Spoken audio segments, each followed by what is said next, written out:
ભાર દઈને પ્રેરણા છે, એમાં ક્યાંય એવી રીતે 19-20 નહીં થવાનું. જ્યારે જ્યારે તમને કહે કે 19-20 કરવાનો વિચાર આવે, પેલે સૌરાષ્ટ્રની ગાંડી માના ડાયા દીકરાને પરણેલી પેલી ધર્મપત્નીને યાદ કરજો. 32 વર્ષ સુધી લગાતાર એ ગાંડી માની સેવા કરી, તો ડાઈ માની ડાયા બાપાની સેવા ના કરીએ અમે? વિચારજો. વિભક્ત કુટુંબ કરતા પહેલા વિચાર કરજો, સંયુક્ત કુટુંબના જે ફાયદાઓ છે એને વિચારજો. નથી ના કે કોઈ વિભક્ત કુટુંબ સાસુ સસરા અલગ રહેતા હોય ને પતિ પત્ની પોતે અલગ રહેતા હોય. નથી ને. રાપરમાં તો એ દુર્ઘટના નહીં જોઈ ને.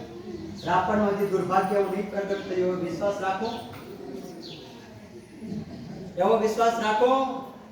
સંઘના મુરબ્બીઓને પૂછું છું, સગનભાઈ, જયસુખભાઈ, બધા જેટલા પણ પરણેલા છે, બાપને 2 દીકરા ને 2 દીકરા પરણેલા, તો બધા ભેગા ને?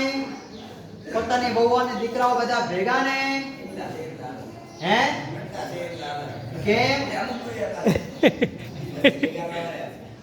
ચલો, જેટલા અલગ છે ભેગા ના થઈ શકો? ભેગા ના રહી શકો?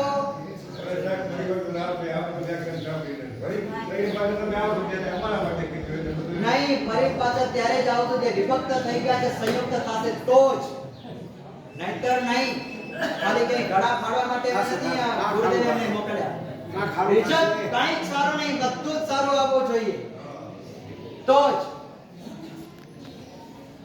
જમાનો અત્યારે એવો આવી ગયો છે, લગ્ન કરતા પહેલા એ દીકરા દીકરીની કુંડલી મેળવવાની જગ્યાએ દીકરીની કુંડલી સાસુ સાથે મેળવવા જેવું છે.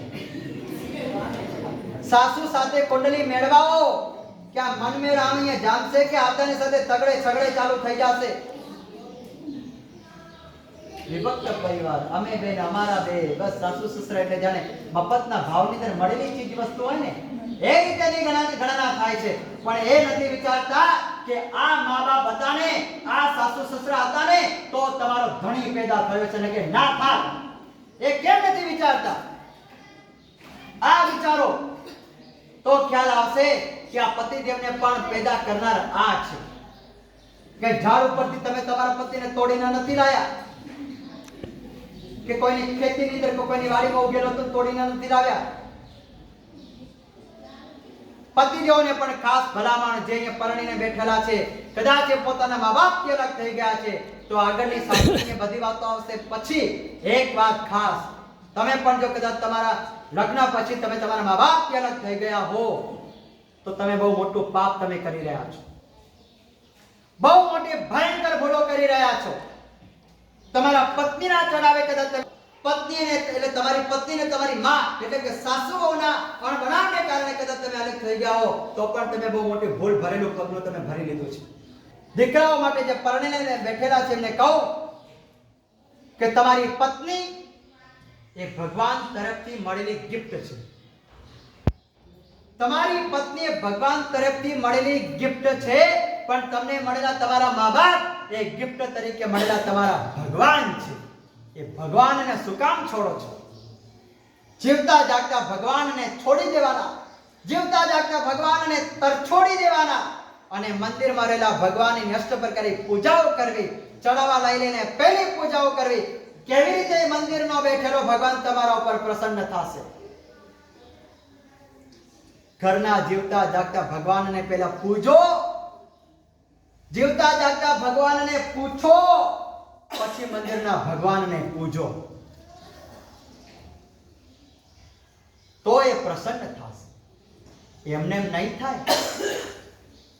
સંયુક્ત પરિવાર સુખી પરિવાર, મોટો પરિવાર સુખી પરિવાર, સંસ્કૃતિથી ભરેલો પરિવાર સુખી પરિવાર, સંસ્કારથી ભરેલો પરિવાર સુખી પરિવાર, સંપત્તિ રહેતો પરિવાર સુખી પરિવાર, એકબીજાને સમજીને રહેતો પરિવાર સુખી પરિવાર, એકબીજાની સામે ઝૂકીને રહેતો પરિવાર સુખી પરિવાર, એકબીજાને સાથે હળી મળીને રહેતો પરિવાર એ સુખી પરિવાર, બાકી બધા દુખી પરિવાર.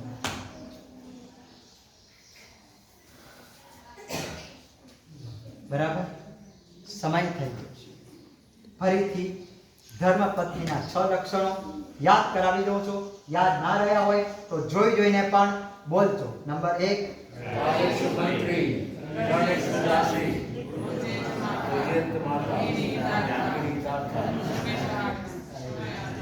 સમયાધરિત્રી. બસ આ સમયાધરિત્રીના વિરુદ્ધે બધા જ લોકો સાર્થક કરીને બતાવે તો તમારો પરિવાર સુખી પરિવાર બની રહેશે.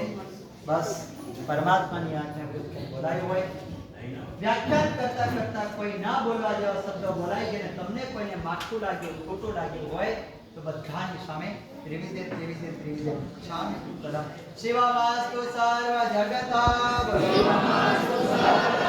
પરયત નિરતા ભવન્તુ ભૂતગણા દોષા પ્રયાન્તુ નાશં સર્વત્ર સુખે ભવતુ લોકઃ.